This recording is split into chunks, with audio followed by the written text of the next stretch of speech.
एक बड़ा ही धनवान आदमी एक गांव में रहता था। जैसे कि ज्यादातर पैसे वालों को होता है, इस धनवान सेठ को भी अपने पैसों का घमंड था। वो जिस गांव में रहता था वहां पर ज्यादातर लोग किसान थे। इन सभी किसानों के पास जितनी जमीन थी उससे कई गुना ज्यादा जमीन इस सेठ के पास थी। कई गरीब किसान तो इसके लिए इसके खेतों में काम करते थे।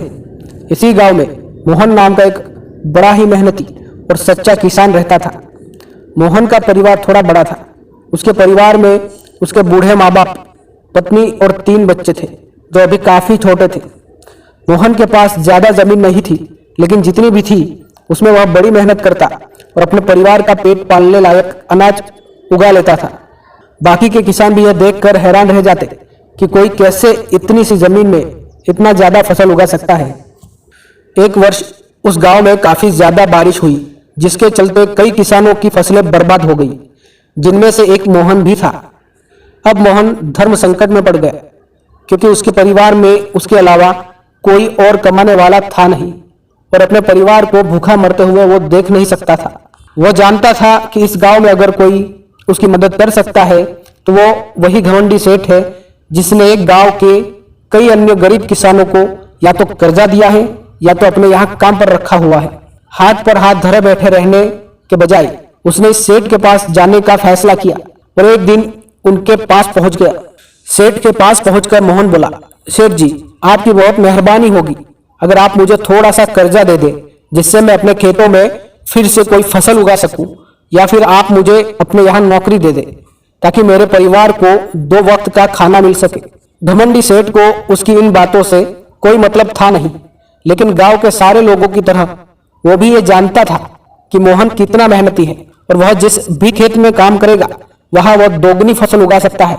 सेठ ने सोचा, अगर मैं इसे पैसे उधार देता हूं तो शायद ये इस स्थिति में नहीं है कि मुझे वापस लौटा सके, लेकिन अगर मैं इसे अपने खेतों में काम करवाता हूं तो मुझे जरूर दोगुना फायदा होगा।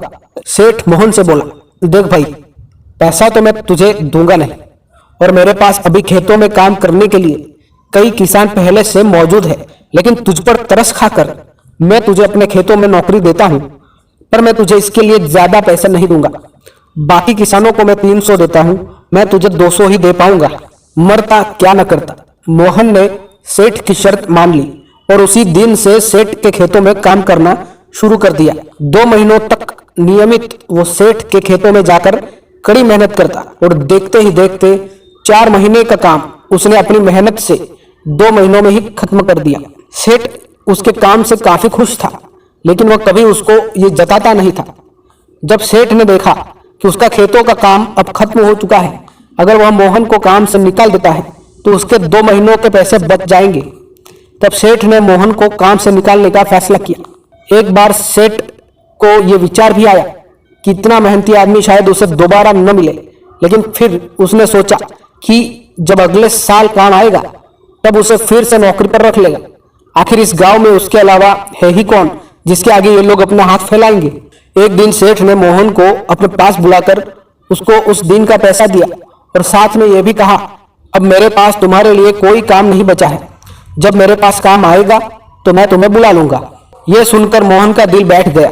पिछले 2 महीनों से कम ही सही उसके बच्चों और परिवार के पेट में अन्न का दाना जा तो रहा था, अब वो क्या करेगा, यही सोचकर उसकी आंखों से आंसू निकल आए।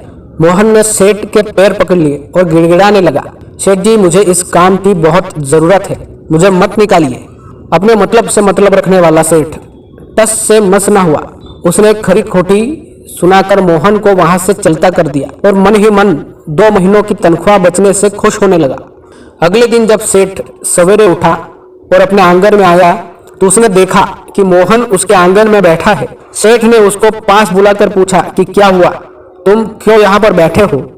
मोहन बोला, सेठ जी, मुझे वापस काम पर रख लीजिए, आप जानते ही है मेरी आर्थिक परिस्थिति कैसी है, थोड़ी दया कीजिए। लेकिन सेठ ने उसकी एक न सुनी और फिर एक बार उसे बुरा भला कहकर वहां से जाने के लिए कहा।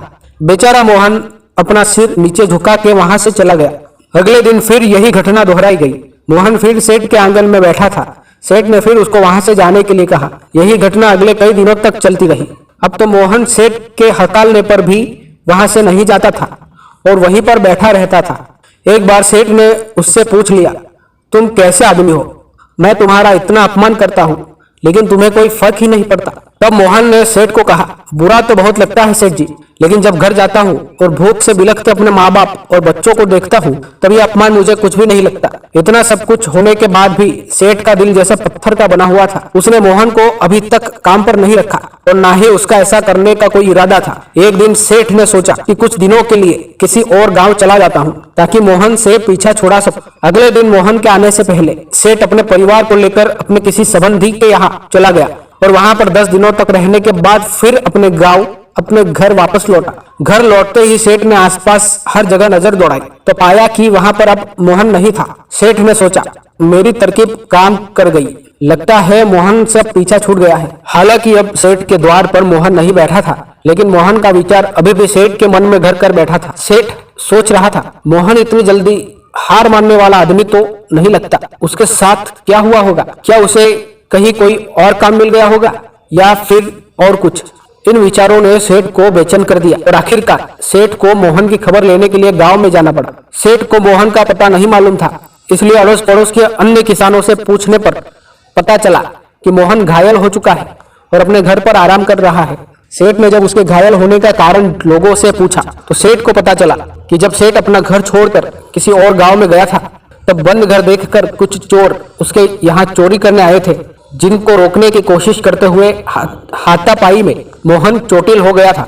यह सब जानने के बाद सेठ का पत्थर का दिल भी अब मोम की तरह पिघल गया। सेठ को अपने किए पर पछतावा होने लगा। सेठ ने अपने आप को याद दिलाया कि कैसे उसने एक शरीफ और सच्चे आदमी को ज्यादा काम करवा कर भी उसको पूरा पैसा नहीं दिया और जिसको गले से लगाना चाहिए था उसे ठोकर मारकर भगाता रहा। सेठ मोहन का घर का पता पूछकर उसके घर पहुंचा तो देखा कि मोहन के घर की हालत बहुत खराब है। उसका परिवार भूख से बेहाल है और वह खुद अपने हाथ पैर पर चोट के साथ एक खाट पे पड़ा हुआ है। यह दृश्य देखकर सेठ की आंखों से आंसू बह निकले। सेठ ने मोहन के पास जाकर उससे सच्चे दिल से माफी मांगी, उसको उसकी मेहनत के पैसे दिए, उसका इलाज करवाया और उसको हमेशा के लिए अपने यहाँ काम पर रख लिया। दोस्तों, इस खूबसूरत कहानी से हमें कई पाठ सीखने के लिए मिलते हैं। पहला पाठ, अगर भगवान ने हमें दूसरों से बेहतर जिंदगी दी है तो हमें उसका फायदा नहीं उठाना चाहिए और हो सके तो जरूरतमंदों की जिंदगी में भी सुधार करने की कोशिश करनी चाहिए। दूसरा पाठ, कठिन से कठिन समय में ईमानदारी और सच्चाई का साथ कभी नहीं छोड़ना चाहिए।